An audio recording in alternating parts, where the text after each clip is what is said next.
California Edison is now looking into whether one of its decommissioned power lines ignited the deadly Eaton Fire. This comes after the utility giant initially said their equipment wasn't at fault. KTLA's Annie Rose Ramos live in Pasadena with the details. Annie Rose, good morning. Hey, Frank, good morning to you. Yeah, the company now investigating those decommissioned lines, also known as zombie lines, saying one of them could have sparked the deadly fire.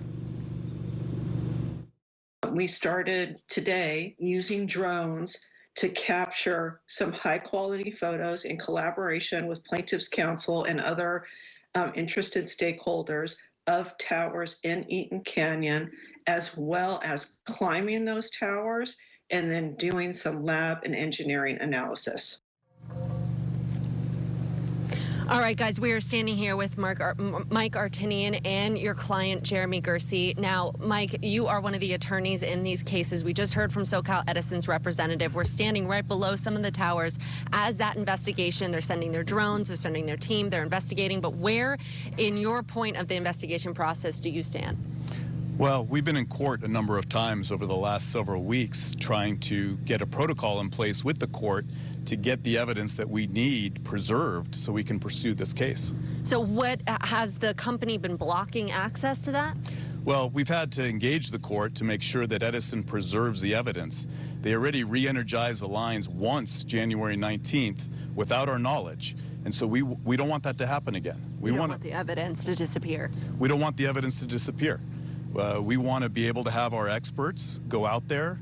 We need the towers to be climbed. We need the drone imagery, and we need testing done. It's not enough for SoCal Edison to bring their team and do that as they're doing it right now. No. And I believe that SoCal Edison knows what happened here.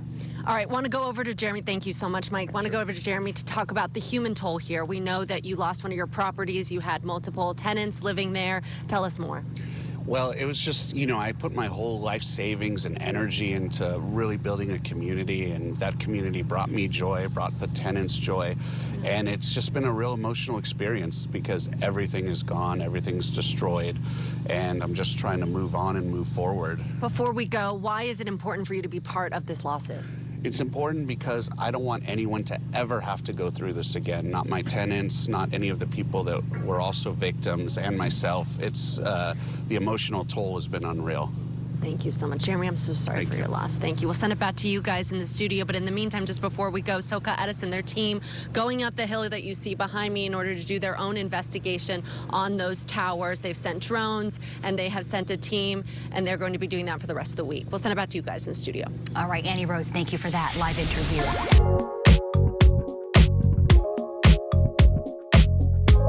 Their investigation into the cause is accelerating.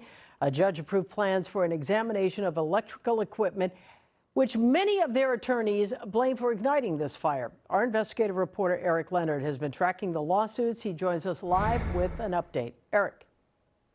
Hi, Colleen. Well, you'll remember that we've gone from a handful to a few dozen to now more than 100 civil cases filed by people who lost property in the Eaton Fire against Southern California Edison. And just this week, attorneys representing many of them will be getting access to what they hope will be critical evidence that may prove how and where this fire was ignited. This agreement, filed by Southern California Edison in court, lays out plans for weeks of inspections and examinations of the electrical lines and towers in Eaton Canyon.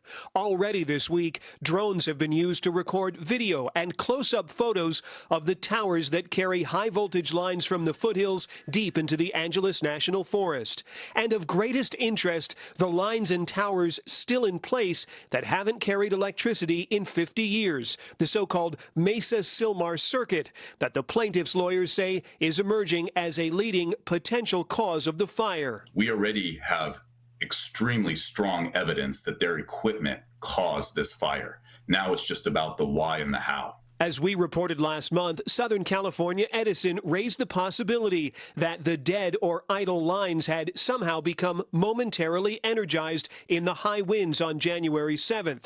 Cell phone video we obtained showed the first flames of the Eaton Fire burning directly below the tower that was only connected to the dead circuit. According to the agreement filed in court, experts will be able to climb the towers and examine the soil underneath, looking for evidence.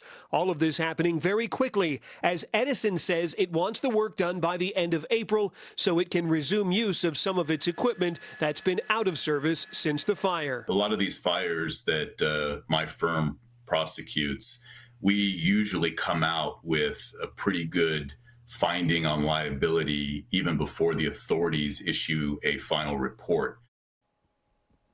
Now, we should point out no official investigation has been completed at this point. Investigators from a number of different agencies are working on that. Edison told me this afternoon it is fully cooperating with all of these inspections and, in fact, is going to share the information that's gathered this week, not only with the plaintiffs who have filed all of those lawsuits, but also the government agencies that are investigating the fire. Reporting live, I'm investigative reporter Eric Leonard, NBC4 News. Back to you.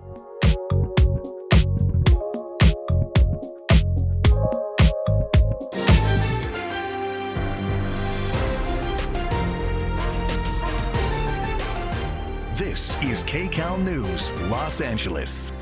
Well, in the wake of the fires, there's now a wave of lawsuits. 4 of them were filed just this week against SoCal Edison. The lawsuits claim Edison didn't shut off power to its electrical equipment despite warnings of high winds and fire danger. For its side, the company says it's reviewing circuits and transmission lines in the Eaton Canyon area and that the cause of the fire is under investigation. Joining me now are attorney Rich Bridgford and Jeremy Gersey, who lost one of his properties in the Eaton Fire. I want to thank you both for joining us. And Jeremy, I want to say you actually lost rental properties that are really your livelihood in this fire. Yeah, absolutely. I've put all my life savings and energy into building a nice community here. So. And Rich, you're one of the first to file the lawsuits against. Yes, we conducted an extensive investigation and were the first to file. The lawsuit is principally about holding this corporate actor accountable. We've represented tens of thousands of victims in the past against this particular utility in the Woolsey, the Thomas, the Creek, as well as the Coastal Fire. And unfortunately, the message is not being received.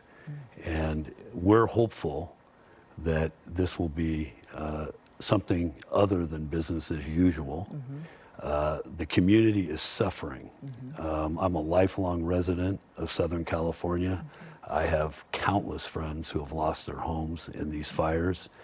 And I would say that if we were to compare this to make it analogous to war, that this would be as if tactical nuclear weapons were deployed. This is the worst property damage that we've seen. Everything else pales in comparison to this. Our hope is that at the conclusion of this, we accomplish 2 things in this lawsuit. The first and the foremost in importance is the complete compensation of our clients. And we've been contacted by and are in the process of signing up hundreds of people on the Eaton Fire. The second is to prevent this apocalypse from ever occurring again. And there's going to have to be some significant changes made in order for that to be accomplished.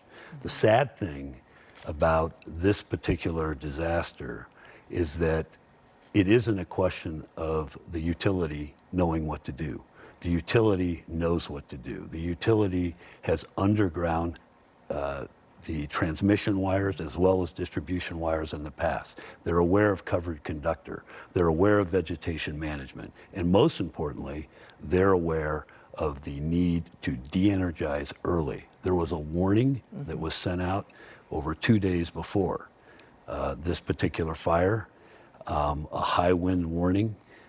There were actually wind speeds within a couple of hours, maybe 3 or 4 hours before, over 60 miles per hour.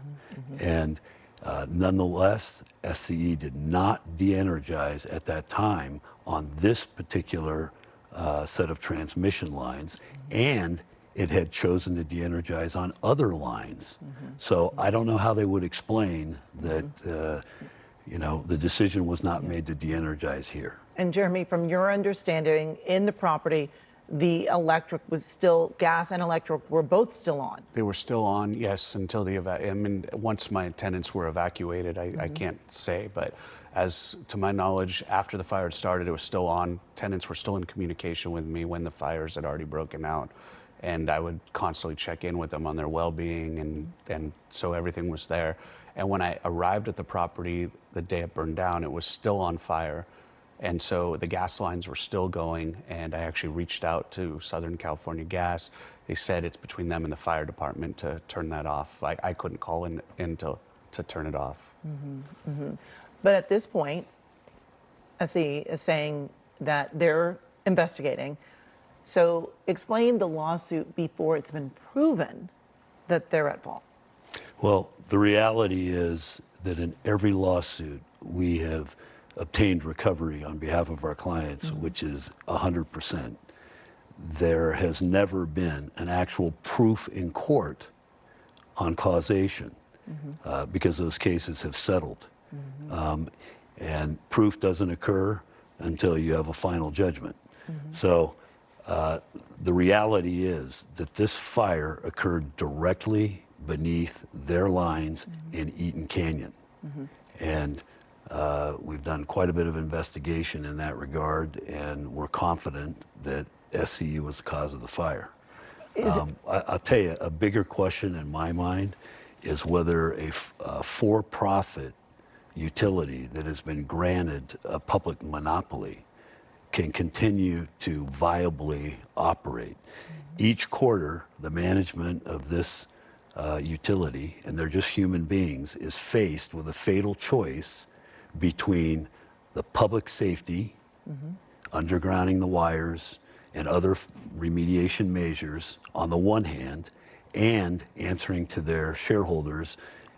Recently, they announced that they'd made $1.6 billion in profit in 2023, almost double the 900 plus they made in the prior year, and a $25 plus dividend on both their A and B shares. So I don't think it's a money problem. I think it's a problem where the money's going. But is the lawsuit really about the money, or is it about holding them accountable so that this doesn't keep happening? In our civil justice system, unfortunately, we cannot bring back the people that were lost. We cannot bring back the houses that exactly as they were. All we can do is two things, and we have two objectives in this case. One is to provide the fullest compensation possible to our clients for the emotional distress and for the actual economic damages they have suffered. And two is to prevent this from ever occurring again. I am hopeful that the safety measures that will be forced upon the bad actor in this case will result in the prevention of future fires. But it could take years before anyone sees any of this money, correct? Depending upon how the case goes, we've represented all the homeowners in the coastal fire. We had that in mediation. We worked well with SCE to bring that to mediation within less than 2 years. Other cases, it was 2 to 3 years, and to some extent the PG&E and the SCE cases from 2017 and 18 got hijacked by COVID. But I think we did a very good job of getting the money out to to all of the victims with the cooperation of the utilities in those cases. All right. Well, I want to thank you both for joining us. Wishing you the best of luck as you begin this rebuilding process. Appreciate that. Thank you both. Thank you for having us. All right. CBS News has reached out to SoCal Edison about the lawsuit, and this is the response they gave us. SoCal Edison understands that lawsuits related to the Eaton Fire have been filed. SoCal Edison will review them. The cause of the fire continues to be under investigation.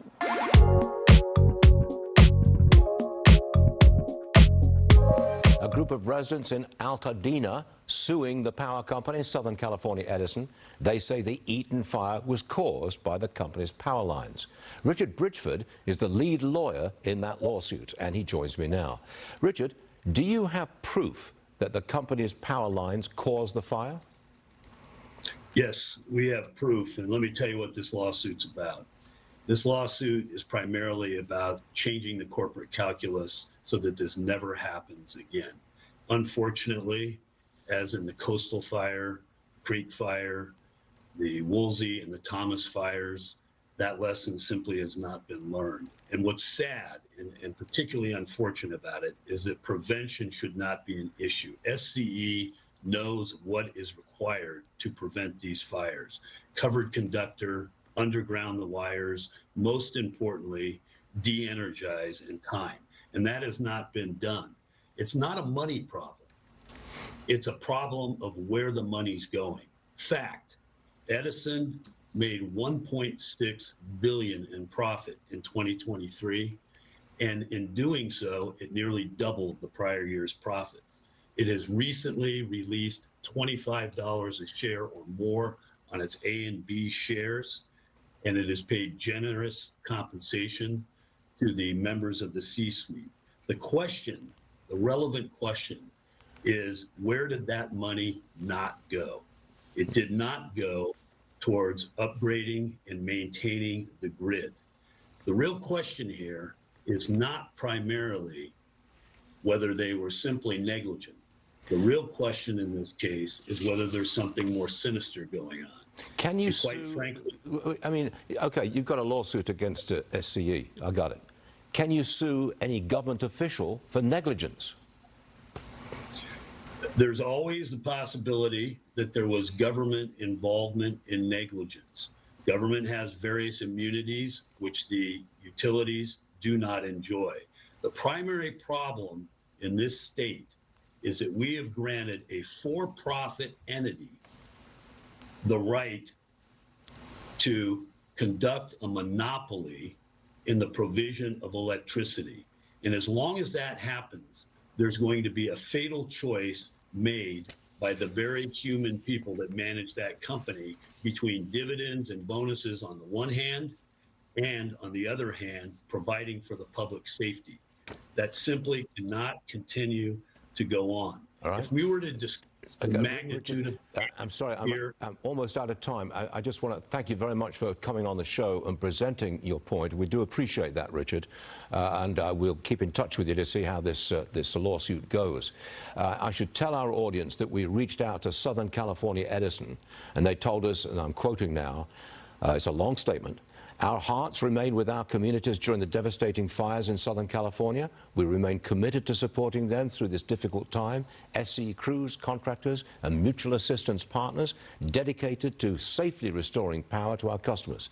SCE understands that lawsuits related to the Eaton Fire have been filed. SCE will review them. The cause of the fire continues to be under investigation." Thanks to everyone who participated in this segment. Thank you.